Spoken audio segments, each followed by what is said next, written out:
नमस्कार, मी Ranjana. Home cook Ranjana channel वरती आपल्या सर्वांचं पुन्हा एकदा मनापासून स्वागत आहे. आजची रेसिपी काय करणार आहे? चला तर मग रेसिपीला सुरुवात करूया. चला, आजची रेसिपी करणार आहे एवढी सिंपल आणि चवीला म्हणाल तर एकदम छान ही रेसिपी आहे. तर मटारची भाजी तुम्ही खाल्लीच असणार आहे. आपण सगळेजण मटार खूप आवडीने खातो. पण डाळीमध्ये तुम्ही कधी मटार टाकले नसेल तर नक्की टाकून बघा. त्यासाठी मी 1 वाटी घेतलेले आहे. मटारचे दाणे थोडीशी घेतलेली आहे. कोबी कापून अर्धा टोमॅटो घेतलेला आहे. एक छोट्या साईजची शिमला मिरची घेतलेली आहे आणि 1 वाटी मी इथे शिजवून घेतलेली आहे. डाळीमध्ये शिजवताना मी 1 हिरवी मिरची घातलेली आहे, थोडीशी हळद घातलेली आहे आणि थोडंसं अर्धापेक्षा कमी मी इथे टोमॅटो घातलेला आहे शिजवताना आणि बाकी टोमॅटो इथे वापरणार आहे. तर डाळीला फोडणी देऊया. सिंपल पद्धतीची डाळ, पण हे सगळ्या भाज्या कॉम्बिनेशन एकदम छान हे वरण तयार होतं. चला तर फोडणी देऊया.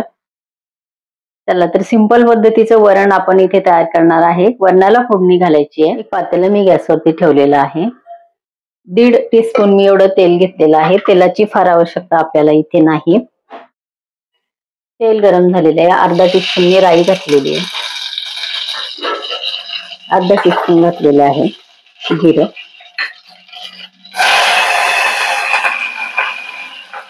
शिमला मिरची घातलेली आहे. फ्लावर आणि टोमॅटो.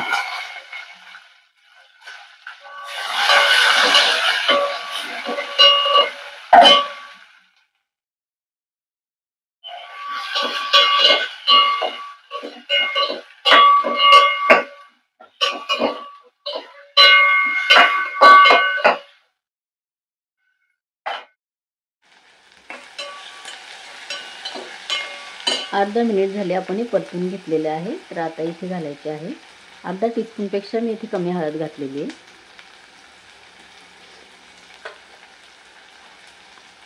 2 चिमटे मी घातलेलं आहे धना पावडर आणि तिखट मात्र तुम्ही तुमच्या आवडीप्रमाणे इथे घालायचे आहे. तर 1 मिरची मी डाळ शिजवताना घातलेली आहे. आता अर्धा टीस्पून मी घालते लाल मिरची पावडर.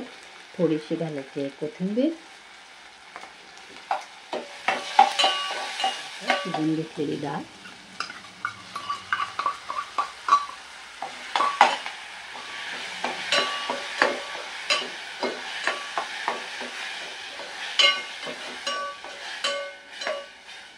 गरम पाण्याचा इथे वापर करायचा आहे.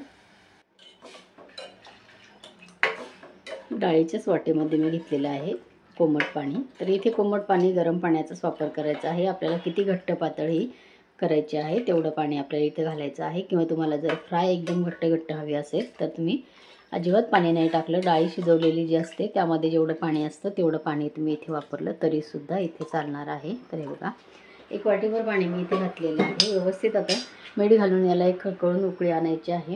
मटारचे दाणे शिजायला अजिबात वेळ लागत नाही. शिमला मिरची पण आपली झटपट तयार होते. त्यामुळे खूप जास्त गाळ आपल्याला ह्यातल्या भाज्या करायच्या नाहीत. चवीनुसार घालायचं आहे मीठ आणि उकळी आपल्याला इथे घ्यायची आहे. आणि माझ्या चॅनलवरती बरेचसे गोड पदार्थांचे, तिखट पदार्थांचे, वड्यांचे प्रकार, थालीपीठाचे प्रकार, घावणचे प्रकार, भाकरींचे प्रकार, नॉनव्हेजचे, सुकी मच्छी, ओली मच्छी, मच्छी करी, चिकन करी, चिकन फ्राय, असे बरेचसे रेसिपीज माझ्या चॅनलवरती प्लेलिस्टमध्ये मी टाकलेल्या आहेत. तर त्या प्लेलिस्टची लिंक मी खाली डिस्क्रिप्शन बॉक्समध्ये दिलेली आहे. तर तुम्ही बघू शकता.